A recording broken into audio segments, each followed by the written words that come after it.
Hey y'all, happy Sunday. Jerisha Hawk here. If you're catching this live or maybe you're catching this in the replay, just pop in the comments, say hey, and just let me know that you're here.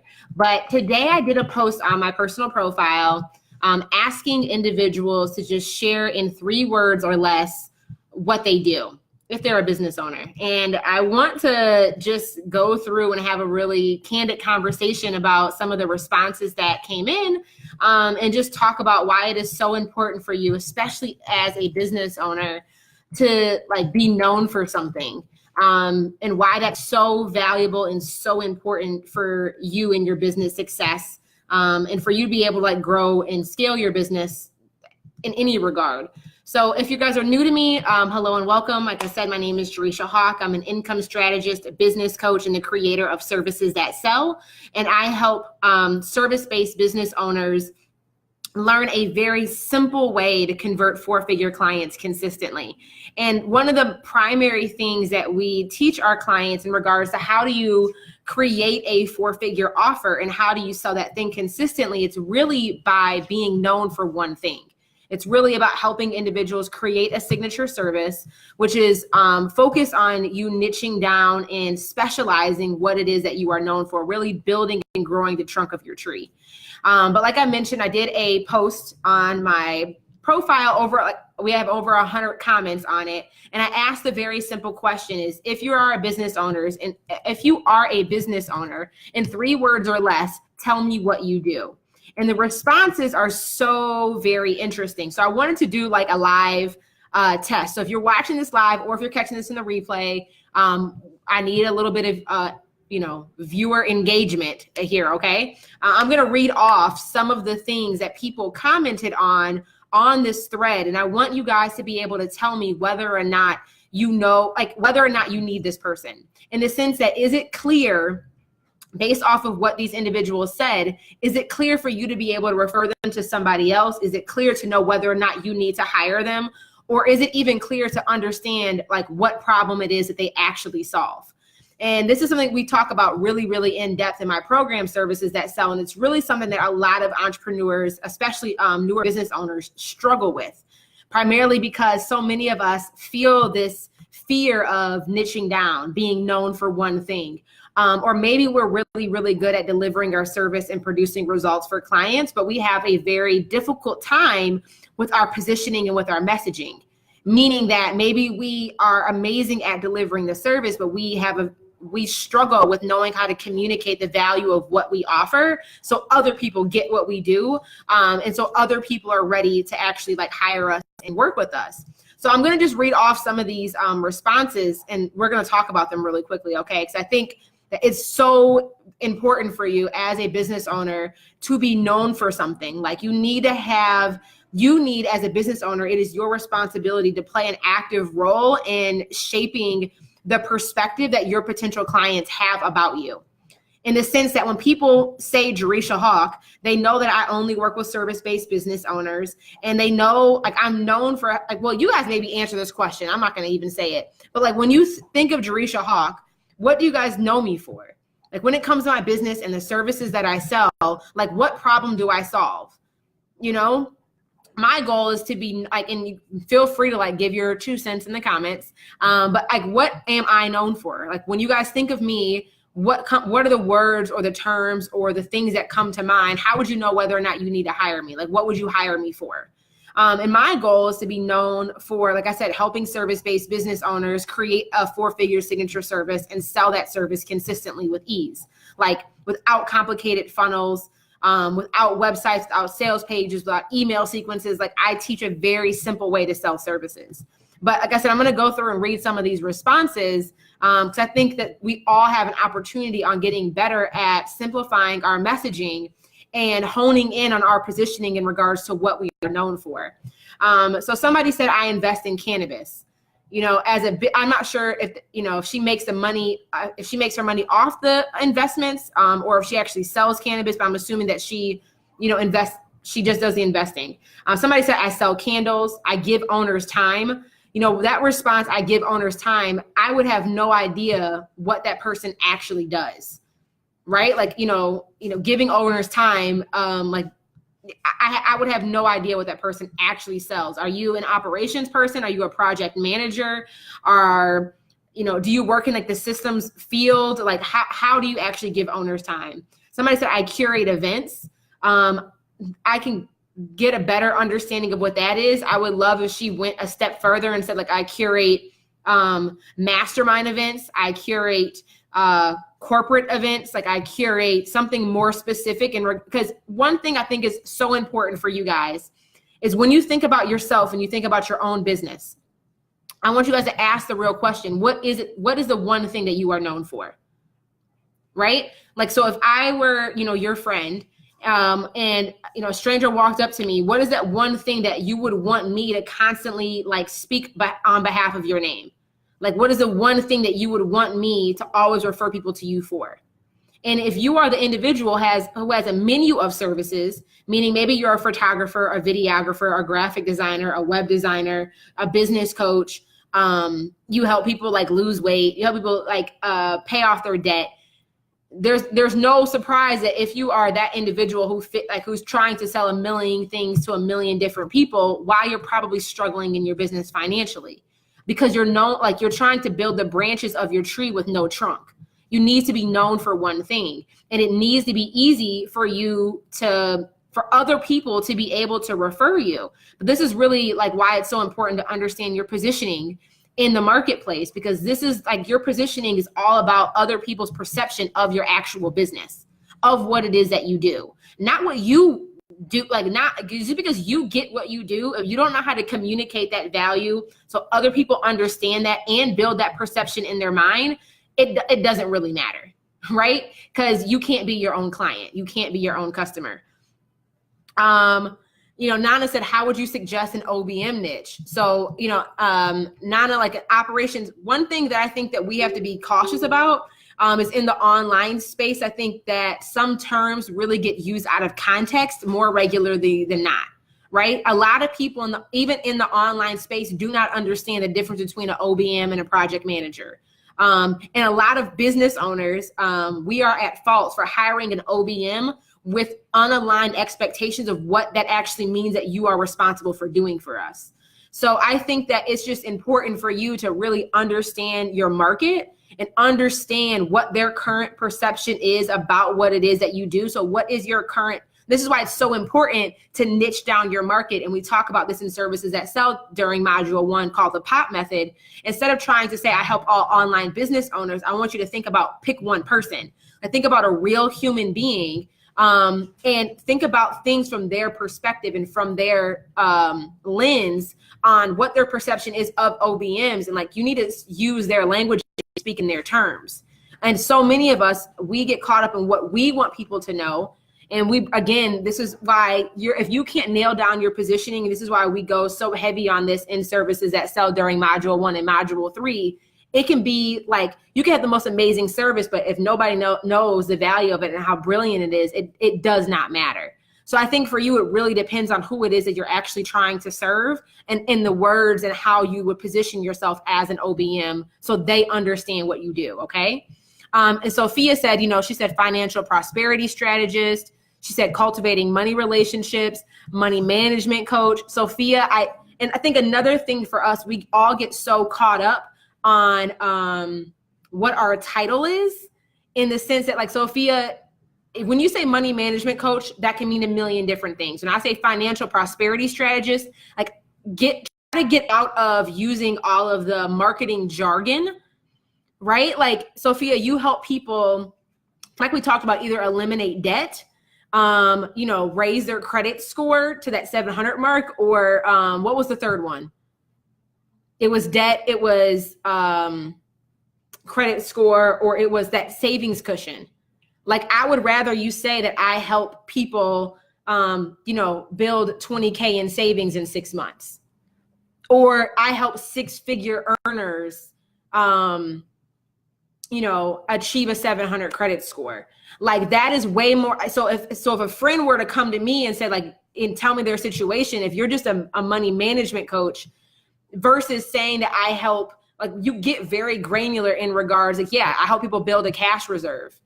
And you can get even more specific than that, saying like a 5-figure cash reserve or whatever. But do you guys get the point that I'm trying to make? Right? Like it needs, and I think a lot of the time, which I think is really interesting, we have this fear, like I said, of proclaiming the thing that we stand for, the thing that we are known for, saying that I am for some people and I am not for some people. Every client is not my ideal client. And just getting home from church, I think it's so symbolic to Jesus believers, right? Like so often, even from a religious standpoint or a spiritual standpoint, it is in cultural society, it is against the norm to stand up firmly and confidently in a group of a room and say, I believe that Jesus was my Lord and Savior, right? And it's so interesting that same dynamic is very true in business, that regardless of whatever your spiritual beliefs are, religious beliefs are, how often do we have that same fear when it comes to how we show up in our business, that like we have this hesitation to say that this is what I do and this is who I'm for. Right? So I'm going to read a couple more of these on here. Somebody said, I'm a photographer and videographer. I'm like, how can we get that more specific? Is it wedding photography? Is it pre-engagement photography? Is it newborn photography? Is it like, get more specific? Like, is it, and I know they said videography. Is it, like event videography? And you can even get more specific than that, saying like corporate event videography.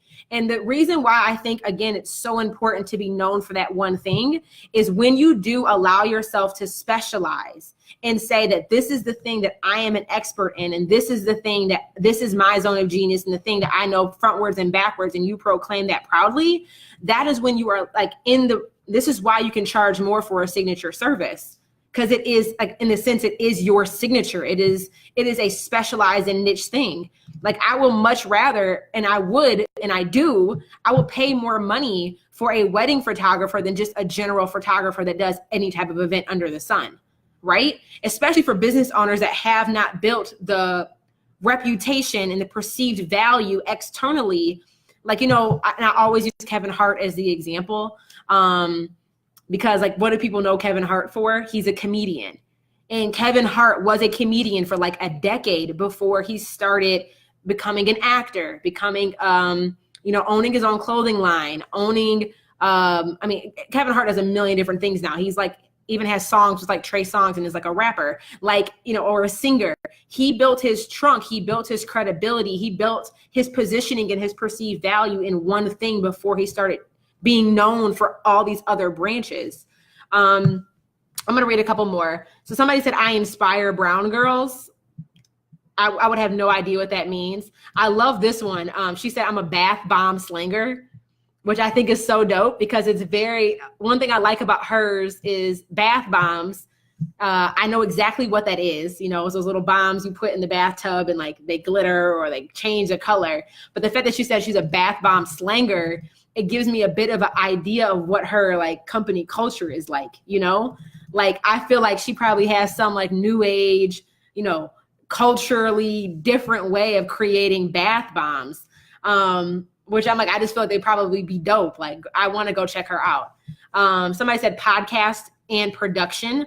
I think that's a bit more clear. Like, I think, if you would have just said production, I would have been like, production of what? Podcast production, I think is specific. Somebody said I make delicious food. I would get more clear in regards to what that is. Like, are you a chef? Do you do meal preps? Even when you say delicious food, like it could be more specific, saying that, she makes food for people who have like a ton of allergies, or she specifically does meal food preparation for new moms, or for new entrepreneurs, or for entrepreneurs, or whatever, like, or she does, delicious pescatarian food, or gluten-free food, or vegetarian food. Like, there's a million different ways that you can position and package yourself, but you got to figure out what that is for you. Somebody says social media marketing. That is super vague. I think I wouldn't know exactly what that is or what that means. Again, get more specific. Like, is it specific like Instagram ads? Is it, running Facebook groups? Is it just doing the daily posting, like content, like you writing the content and then scheduling it? But I hope you guys are getting the point that I'm trying to make. Like, I just think it is very important for you to ask yourself the question is, currently right now, what are you known for? When people say your name, regardless if it's good, bad, nothing, or indifferent, what is the one thing that you are known for? And then I want you to ask yourself, is that the thing that you actually want to be known for? And is the thing that you're known for, based off of other people's perception, other people's viewpoint, does that thing that you're currently known for align with the services that you actually sell? And if the answer is no, there is a huge disconnect, and that will be a huge bottleneck for you in your business.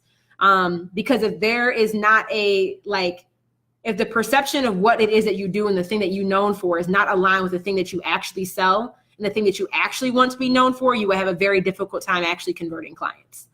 And this is why people join services that sell. This is why people enroll in our program, because we teach them how to create unison in that. But I just encourage you to ask yourself those tough questions and to be very frank and candid with yourself about it. And then identify, okay, if the thing that I'm known for is not the thing that I actually sell, or if the thing that I'm known for, I don't have any services that even align with that, then you need to start working on packaging your offer more effectively and positioning yourself more strategically in the marketplace, right? Because if you don't have those two things, nothing else matters.